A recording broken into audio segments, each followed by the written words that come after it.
Puji Tuhan, haleluya. Selamat malam Bapak Ibu dan saudara sekalian. Keluarga Sekinah, kita akan mendengarkan firman Tuhan pada malam hari ini. Waktu yang singkat, tapi kita boleh mendapatkan berkat. Kita akan membuka firman Tuhan di dalam 2 Korintus pasal yang ketiga ayat yang ke-17. Mari saya undang kita Bapak berdiri semua. 2 Korintus pasal yang ketiga ayat yang ke-17.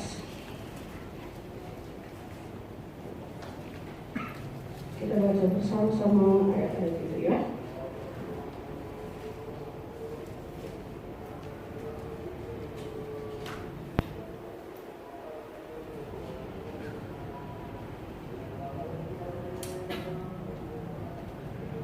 Sudah? 2, 3. Sebab Tuhan adalah Roh, dan di mana ada Roh Allah, di situ ada kemerdekaan. Sekali lagi, 2, 3. Sebab Tuhan adalah Roh, dan di mana ada Roh Allah, di situ ada kemerdekaan. Terima kasih dan silakan ambil firman Tuhan. Paulus menulis selain 1 Korintus juga menuliskan 2 Korintus. Kalau 1 Korintus itu banyak hal yang Paulus jelaskan berhubungan dengan kondisi jemaat yang baru bertumbuh, ada banyak hal yang perlu dinasihati, banyak hal yang perlu dibereskan dari manusia duniawi menjadi percaya. Itu banyak hal yang mesti diselesaikan ya. Mereka pun kaget atau mereka merasa apa yang mesti dilakukan setelah menjadi percaya ya. Tapi 2 Korintus berbeda. Di sini Paulus lebih banyak membela atau menuturkan tentang kerasulannya dan juga mengenai guru-guru palsu yang ada pada waktu itu. Namun tema yang diberikan berhubungan dengan kemerdekaan. Malah katakan Tuhan itu Roh, dan di mana ada Roh Allah, Roh Kristus, di situ ada kemerdekaan. Ya, ada 3 roh. Allah itu Roh, manusia juga Roh. Kita punya roh semuanya, dan ada roh setan. Dan perlu diketahui roh ini tidak bisa mati. Roh kita, roh Allah, roh setan tidak bisa akan mati. Roh manusia apabila dia percaya kepada Yesus, dia tinggalkan dunia ini, dia ada bersama-sama dengan Tuhan di dalam surga. Tapi bagi yang tidak percaya, rohnya akan dilemparkan ke dalam api neraka yang kekal. Itulah kematian yang kedua. Allah itu Roh. Dan di mana ada Roh Allah atau Roh Kristus, Roh Kudus, di situ ada kemerdekaan.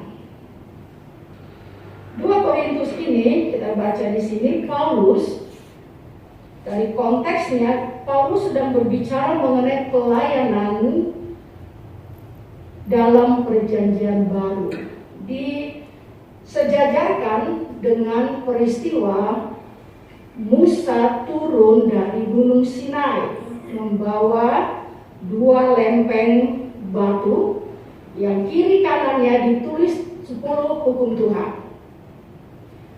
Dikatakan pada waktu Musa turun, wajah Musa itu penuh dengan kemuliaan. Lalu Paulus katakan, kalau yang akan usang itu, yang akan berlalu itu tidak berlaku lagi, pada saat diberikan disertai dengan kemuliaan yang begitu luar biasa, sampai orang Israel tidak bisa memandang wajah Musa. Musa harus ditutup dengan kain supaya orang-orang yang memandang wajahnya itu bisa tidak semacam tidak terganggu, tidak merasakan efek daripada sinar itu. Apatah lagi firman yang diberikan melalui anaknya. Itu kemuliaannya jauh lebih besar, lebih berwibawa, lebih dahsyat daripada yang waktu Musa turun membawa 2 loh batu itu. Itu backgroundnya, itu konteks dekatnya daripada pembacaan ayat tadi. Berhubungan dengan kemerdekaan, maka saya bawa pada malam ini merdeka di dalam Kristus. Merdeka dari apa? Ya, merdeka dari apa? Kata merdeka atau situasi merdeka merupakan pengharapan semua orang. Semua orang ingin merdeka, tidak mau dikungkung. Anak kecil sekalipun tidak mau dikungkung. Ya, di sini keluarga muda. Mengapa orang atau keluarga muda cenderung tidak mau tinggal di villa mertua indah?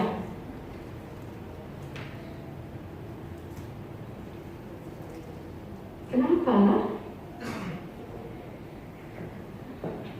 Ibu-ibu muda, memang iya kan kata firman Tuhan kan kamu mesti tinggalkan ayah ibu dan bersatu dengan suaminya. Tapi ini saya mau tanya beda lagi. Kenapa ibu-ibu muda lebih tidak mau tinggal di villa mertua indah? Kenapa? Tidak apa? Ya? Nggak bebas. Kalau di rumah sendiri mau nyonya mau bangun jam 9 kan no problem. Kalau dengan mertua punya malu kali ya, mau nonton drakor sampai jam 11 malam, jam 1, nah problem, nggak ada mertua yang intim-intim gitu ya. Mau bangun siang, mau makan sambil angkat kaki, mau makan sehari 10 kali, mertua nggak lihat. Ini hal-hal yang ya sekitar kita gitu ya. Makanya diupayakan kalau boleh habis menikah langsung punya rumah sendiri. Udah punya, puji Tuhan. Kalau belum ya ngontrak-ngontrak dulu lah. Pada nggak mau tinggal di villa mertua indah. Karena satu, tidak bebas. Berarti orang ingin bebas itu bukan hanya secara negara, tetapi secara dalam keluarga kecil pun tidak ada orang yang mau dikungkung. Ya apa ya? Ya benar ya. Berarti kemerdekaan itu didambakan oleh semua orang, ya. Semua orang kepingin merdeka. Burung sekalipun nggak mau disangkal kan? Ingat ya lagu zaman dulu Bimbo. Apa lagunya? Walaupun sangkar emas, lebih baik di hutan luas. Oh belum lahir kali ya? Oh belum lahir. Walaupun dalam sangkar emas, lebih baik di hutan rimba daripada walaupun dalam sangkar emas. Orang kepingin bebas. Dari konteks ayat ini saya mencatat beberapa hal.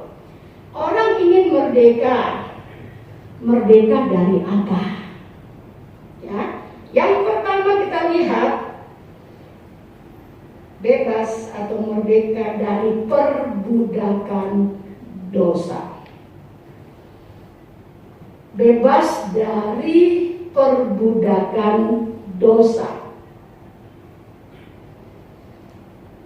Konteks Alkitab dikatakan kalau budak itu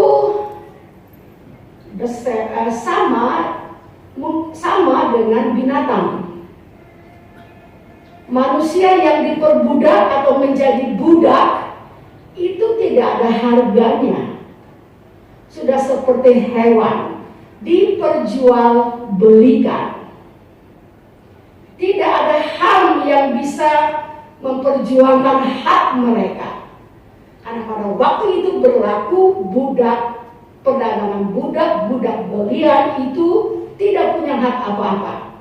Seperti barang dagangan dan seperti hewan yang diperjualbelikan. Ingat Yusuf pernah juga dijual oleh saudaranya dan diperjualbelikan di pasar Mesir.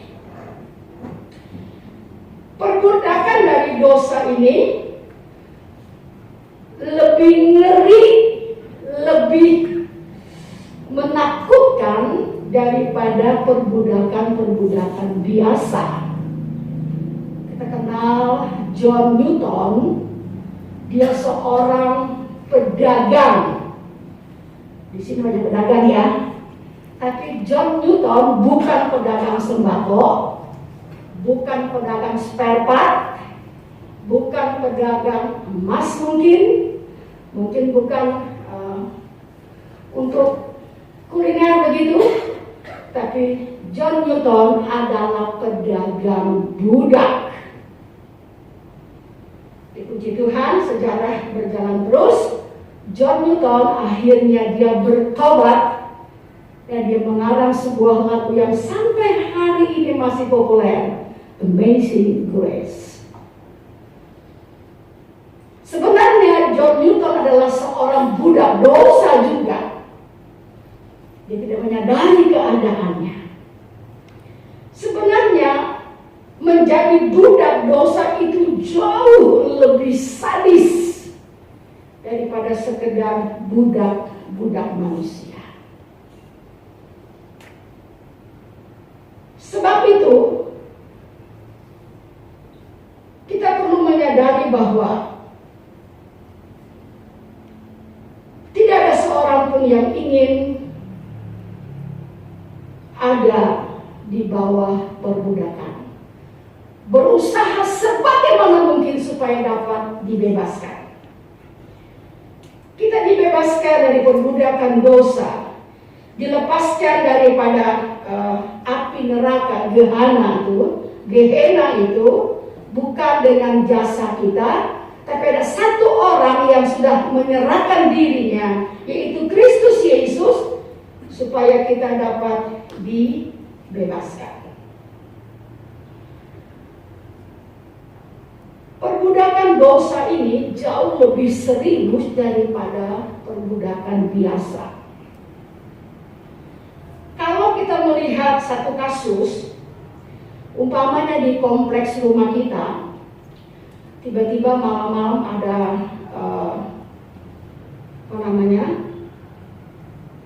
hansip yang berlari-lari dan menangkap orang yang berbuat kejahatan. Kalau masih hansip yang turun, oh itu mungkin dia nyuri sendal jepit, mungkin dia nyuri ayam tetangga. Tetapi bila kalau yang turun tangan itu Kapolsek, ini ada rampok ini, ada yang mau berumah kosong mungkin, ada yang curi motor mungkin, Kapolseknya turun. Tapi kalau sampai Kapolda turun dan Densus 88 turun, berarti ada apa? Teroris. Jadi dalam satu kasus yang serius, siapa yang turun itu menunjukkan kasus itu lebih serius. Kalau hanya hansip yang turun, mungkin hanya sendal jepit yang hilang. Kalau Kapolsek yang turun, mungkin ada maling di rumah kosong. Tapi kalau sampai Kapolda turun dan Densus 88, oh ada teroris. Kekasih untuk dosa, untuk melepaskan kita dari dosa, Allah harus turun menjadi manusia. Berarti hal itu sangat serius. Ya apa ya? Serius. siapa yang turun menangani kasus itu? Ya kalau masih Pak Hansi banyak itu sudah duit yang hilang mungkin.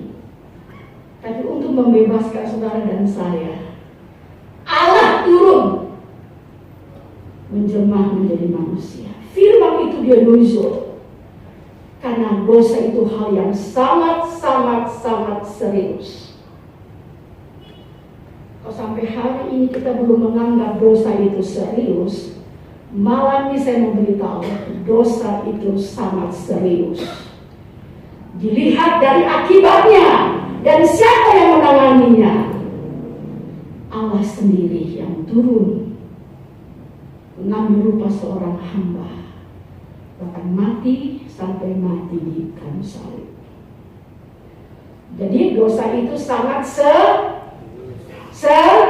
serius. Karena upah dosa adalah maut, kematian yang kekal di dalam Gehenna. Serius sekali dosa. Tetapi hari-hari ini setan membungkus dosa itu dengan sesuatu yang sangat menarik, sehingga manusia melihat hal itu biasa saja. Contohnya apa? Perkawinan sesama jenis itu dianggap biasa. Saya kalau melihat ada pasangan laki-laki dan perempuan datang dalam rumah Tuhan dan diberkati, saya bersyukur kepada Tuhan. Karena kita masih melakukan firman Tuhan. Bukan laki-laki dengan laki-laki atau perempuan dengan perempuan. Jadi sepertinya biasa saja. Bahkan negara-negara tertentu sudah menyetujui undang-undang untuk dengan alasan karena manusia sudah terlalu banyak, jadi biarlah tidak usah punya anak lagi. Mereka mengadopsi anak supaya anak-anak yang terlantar itu dapat ditolong. Bukan begitu jalan keluarnya. Ingat, dosa itu sangat serius, dilihat dari siapa yang menanganinya. Sebelum mama tadi, kalau Hansip, kalau hanya Kapolsek, kalau hanya Kapolda, itu ada tingkat-tingkatannya. Kalau sampai Kapolri yang turun, terus Jokowi juga tampil di televisi, wah, ini ada perkara yang besar. Nah, sama juga pada waktu dosa diselesaikan, bukan siapa-siapa yang turun, Allah sendiri yang turun. Kedua, jadi pertama dibebaskan dari perbudakan dosa lewat darah Yesus. Yang kedua, kita dibebaskan dari tuntutan hukum Taurat. Galatia pasal yang kelima ayat 1. Tolong Hilda bacakan. Galatia 5 ayat 1 dan ayat yang 13.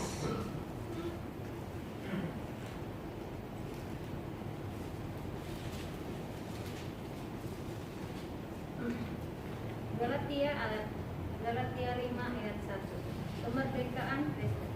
Supaya kita sungguh-sungguh merdeka, Kristus telah memerdekakan kita. Karena itu, berdirilah teguh dan jangan mau lagi dikenakan perhambaan. 13. Saudara-saudara, memang kamu telah dipanggil untuk merdeka, tetapi janganlah kamu mempergunakan kemerdekaan itu sebagai kesempatan untuk kehidupan dalam dosa, melainkan layanilah seorang akan yang lain oleh kasih. Iya, kita dipanggil untuk merdeka, ya. Tapi janganlah kita mempergunakan kemerdekaan itu sebagai kesempatan untuk hidup di dalam dosa. Kita sudah dibebaskan dari tuntutan hukum Taurat yang tak ada seorang pun yang bisa melakukan sepenuhnya. Karena manusia tidak sanggup, maka Yesus menggenapi Taurat itu. Dari begitu banyak aturan-aturan, hukum-hukum, Yesus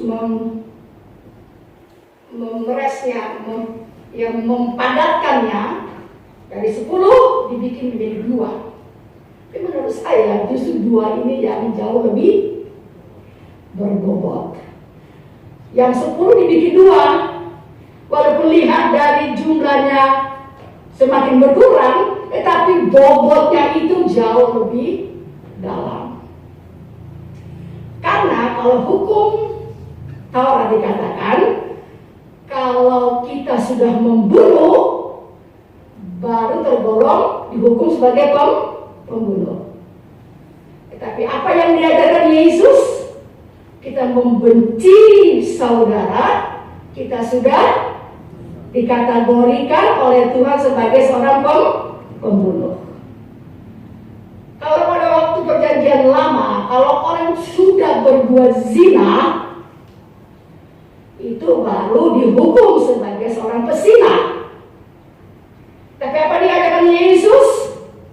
Kalau engkau memandang laki-laki atau perempuan dengan birahi dan menghayalkan, memikirkan, membayangkan hal-hal yang najis dengan orang itu, kita sudah berzina dengan orang itu di dalam hati. Bagi saya perjanjian baru jauh lebih padat. Betul? Betul? Ya. Kalau zaman perjanjian lama, kalau dia belum kebukti berbuat membunuh, ya dia bebas. Tapi kata Yesus, hatimu itu loh, motivasimu itu, yang di dalam, yang tidak nampak itulah dilihat oleh Tuhan. Saudara sekalian, kita untuk penerapan kita pribadi begini, kita melakukan sebuah kebaikan, kita menjadi orang yang taat, seorang yang kelihatannya alim, kelihatan seorang yang berrohani, itu kita lakukan karena tuntutan dari luar atau lahir dari hati. Kalau kita melakukan itu dari luar, kalau bahasa sekarang itu pencitraan, ya, supaya orang memandang, oh si itu orangnya baik, oh si itu orangnya saleh, oh si itu orangnya rohani, si itu orangnya, oh berarti kalau hanya itu pencitraan orang, itu kita masih seperti hukum Taurat. Jadi karena pencitraan. Tetapi kalau itu semua kita lahirkan dari hati kita, karena kita orang percaya, kita merdeka. Mengerti hal ini? Mengerti hal ini? Jadi lakukan sesuatu itu bukan karena, aduh, nanti kalau saya tidak sama Ibu Nila gimana ya? Enggak, itu tidak bisa. Itu masih hukum Taurat berlaku. Itu kan dari luar. Kita ingin orang pencitraan seperti, oh dia itu baik, pencitraan. Tetapi dia yang dilakukan itu dari dalam hati. Karena saya orang percaya, maka saya harus sopan. Karena saya orang percaya, saya harus baik. Karena saya orang percaya, saya tidak boleh menipu. Itu kita bebas dari hukum itu. Mengerti ya? Jadi bukan pencitraan. Bukan pencitraan, oh tetangga, oh dia baik. Dia baik-baik, ditangkap sama polisi. Apa? Memperkosa pacarnya. Tetangga bilang dia baik. Itu pencitraan aja. Tapi kita baiknya itu dari dalam hati kita. Kita bebas. Sekarang saya lihat orang berkendaraan motor itu, kalau mau belok kanan kan pakai tangan, pakai sen lampu kanan dan tangan ya. Sekarang enggak, kalau mau belok kanan apa? Cuma kurang ajar orang ya. Terus terang, supaya ini kurang ajar ini orang sekarang. Mau belok kiri kaki kan dia. Kita ada begitu enggak? Aku.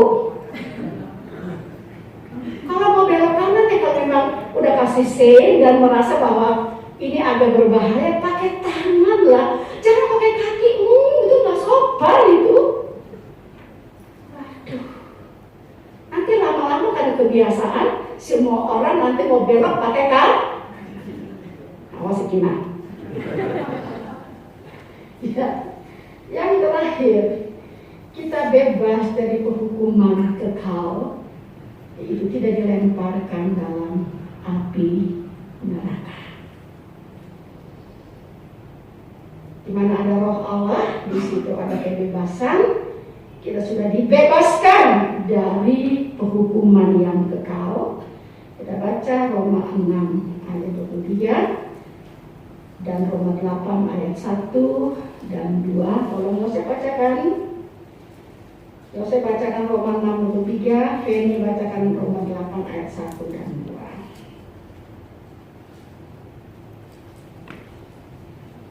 Roma 6 ayat 23. Sebab upah dosa ialah maut, tetapi karunia Allah ialah hidup yang kekal dalam Kristus Yesus Tuhan kita. Amin, amin. 8 ayat 1. Roma 8 ayat 1 dan 2. Demikianlah sekarang tidak ada penghukuman bagi mereka yang ada di dalam Kristus Yesus. Roh yang memberi hidup telah memerdekakan kamu dan dalam Kristus dari hukum dosa dan hukum maut. Iya, demikianlah sekarang tidak ada penghukuman bagi mereka yang ada di dalam Kristus Yesus. Dan jadi pertanyaan adalah, apakah kita sudah berada di dalam Yesus Kristus? Ya, kemerdekaan di tengah-tengah pandemi COVID-19. COVID itu bahasa apa COVID? Bahasa Latin ya? Bahasa Inggris. Tapi corona itu dari bahasa Latin. Dampaknya itu luar biasa. Kalau bagi ibu-ibu yang sudah tua kayaknya udah nggak begitu berdampak. Bagi ibu-ibu yang masih muda, apa yang ibu rasakan di rumah sekarang? Jadi guru privat ya, canggih naik pangkat jadi ibunya. Ya itu cuma ibu rumah tangga biasa. Sekarang jadi guru privat. Tapi sayangnya pelajaran zaman dulu dengan zaman sekarang beda. Jadi ibu-ibunya bingung, ibunya stres gitu ya. Gimana ini? Aduh. Tetapi kita harus hadapi itu dengan sabar ya. Dampak sosialnya, dampak ekonominya, dampak pendidikan, semua berdampak. Saya baca di salah satu majalah bahwa di Amerika satu saat ada satu orang Tionghoa, dia naik ke subway, naik ke mobil itu dia naik mobil itu, semua orang turun dan semua orang meneriakin dia bahwa kamu penyebab COVID, kamu dari Wuhan, kamu penyebab virus ini sampai menyebar ke Amerika. Siapa sih yang mau kena corona? Betul nggak? Siapa sih yang mau sakit? Tapi kalau ada yang kena jangan dihukum. Mereka pun juga tidak kepengen kena corona, betul kan? Jadi yang penting kita sudah jaga, kecuali kita selebor, kecuali kita tuh gegabah. Kita itu hidup sembarangan, jadi larang, tidak boleh, kalau nggak perlu jangan keluar, ini petenteng gitu ya, tanpa pakai masker lagi. Itu kita bisa menyalahkan. Kalau sudah jaga semua dengan baik, toh dia masih kena juga, siapa yang mau kena? Jadi jangan kita menjadi paranoid, jangan pula kita menghukum orang lain, menjudge orang lain. Tapi hadapi saja bersama-sama. Badai pun pasti akan berlalu. Semuanya Allah izinkan. Semua Allah izinkan. Kita kata, di mana sih Tuhan? Kalau Tuhan itu ada, kenapa Tuhan izinkan hal ini terjadi? Memang Allah katakan semua itu bekerja bersama-sama membawa kebaikan bagi kita yang mengasihi Dia. Saat-saat perhubungan bagi kita, saat-saat waktu yang baik kita bisa berdoa kepada Tuhan. Kalau dulu ibu mungkin doanya cuma sebentar, Sekarang dengan waktu lebih banyak di rumah, bisa lebih banyak berdoa. Betul ya Ibu? Betul gitu enggak? Apa uring-uringan? Pemarah-marah? Ya, manusia adalah satu makhluk yang gampang beradaptasi. Contoh, kalau sekarang kita punya anak, kita lepaskan dia malam hari 2 minggu aja, rusak nggak dia? Rusak nggak dia? Saya punya pengalaman, ada anak asuh, dia kabur dari rumah. Jangan tunggu 2 minggu, hanya 2 malam saja dia sudah mempunyai geng. Dan geng itu gak jauh-jauh di daerah kampung itu banyak banget. Ya kok bisa kamu cuma 2 malam kamu kabur dari rumah? Udah punya satu jejaringan yang begitu luar biasa. Berarti punya kakak katanya. Itu kakak yang pernah jadi berbuat jahat. Langsung sudah merokok, langsung sudah merampok. Cuma 2 malam. Manusia itu makhluk yang cepat beradaptasi, yang negatif dan yang positif. Ibu-ibu ambil yang positif ya, belajar lagi seperti SD dulu. Kalau di SMP nyerah deh, udah SMP nyerah deh ya, karena sudah jauh pelajarannya. Kalau masih SD sih masih ditangani oleh ibu. Belajar, terima semua dengan sukacita ya. Karena itu juga ada manfaatnya buat kita. Jadi dampaknya itu luar biasa. Di tengah-tengah kita memperingati kemerdekaan, kita diperhadapkan dengan virus corona. Ya, kita hadapi. Siapa yang minta? Tidak ada yang meminta hal ini. Kalau Tuhan luaskan semua yang terjadi, kita hadapi semua dengan lebih banyak berdoa, lebih banyak membaca Alkitab. Kita berbagi bagi yang tidak punya. Karena dampaknya PHK besar-besaran. Ekonomi begitu morat-marit, kondisi yang semakin hari semakin menurun. Kita bersyukur kalau masih bisa ketemu nasi di meja. Amin. Syukur. Saya ingat bagaimana keadaan pada waktu kelaparan di Mesir. Orang-orang Mesir itu pertama-tama hanya mereka keluarkan tabungan mereka. Mereka dapat lagi 2 bulan sertifikatnya yang keluar. Dapat lagi setahun lagi diri yang keserahkan. Udah Yusuf, mau apakan kami, yang penting kami dapat gandum. Terus saya merenungkan itu, aduh Tuhan, jangan sampai itu terjadi. Ya kan? Uang tabungan sudah terkuras semua. Ya, ibu gembala ngomong tabungan. Kalau punya tabungan, kalau punya tabungan, Yusuf, kami punya tanah ini, ambillah, yang penting kami bisa makan. Sampai segitunya kesukaran. Kita berdoa kepada Tuhan, jangan sampai terjadi seperti itu. Bagaimana caranya? Yang kuat menolong yang lemah. Amin. Yang kuat menolong yang lemah. Bagaimana caranya kita adakan itu? Supaya saling berbagi walaupun hanya sedikit di sana, sedikit di sini.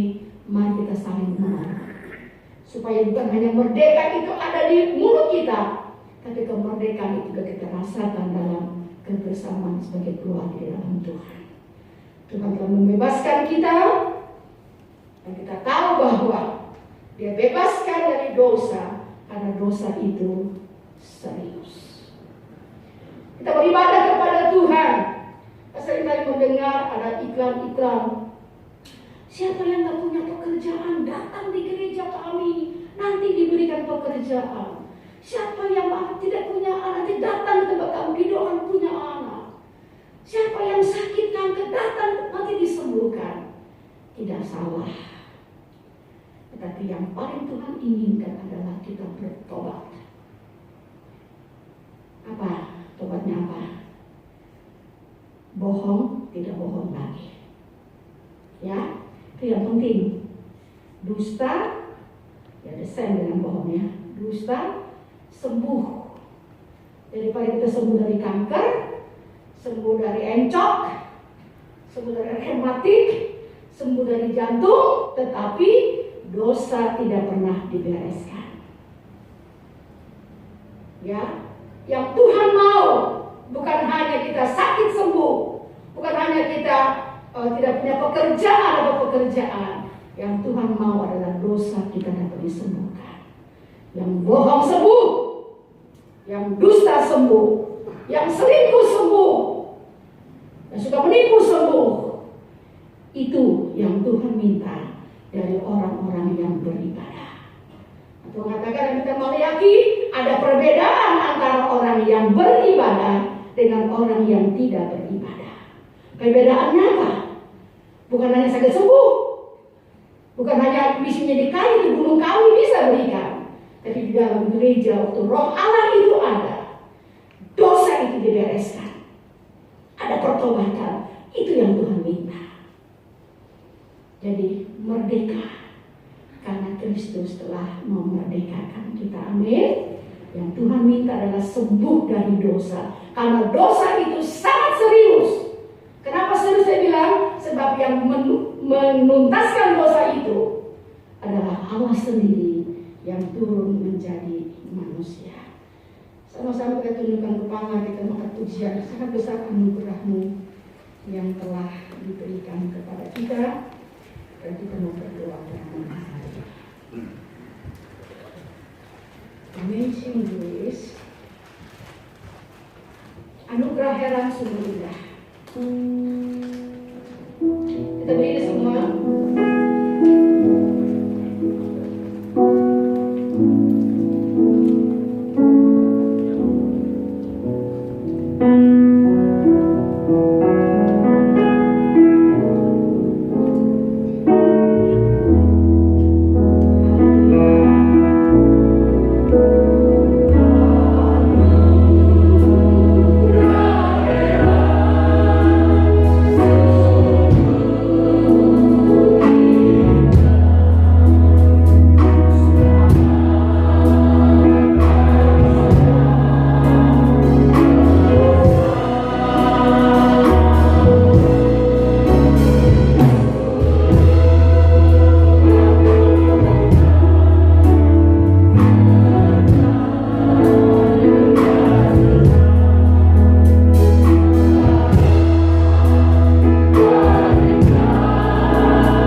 merdeka. Terima kasih Tuhan, di tengah-tengah pandemi COVID-19 ini kami bisa berbuat banyak, saling tolong menolong, saling doa mendoakan, berbagi kasih, dan kiranya kami boleh dapat melalui semua ini sebagai ibu-ibu yang masih muda. Ada banyak tantangan yang kami hadapi. Beri kami kemampuan Tuhan, kesanggupan dari Tuhan untuk menjalani hari-hari kami ke depan. Karena darah-Mu yang telah menebus kami itu menjadikan kami manusia baru, yang punya natur yang baru, sifat-sifat yang baru. Untuk kami hidup saleh, karena memang itu lahir dari hati kami. Untuk kami berbuat baik, itu lahir dari hati kami yang sesungguhnya. Terima kasih Tuhan, hamba-Mu terbatas menyampaikan isi hati-Mu, tapi Roh Kudus yang memerdekakan kami itu terus bekerja. Terima kasih Tuhan, terpujilah Engkau.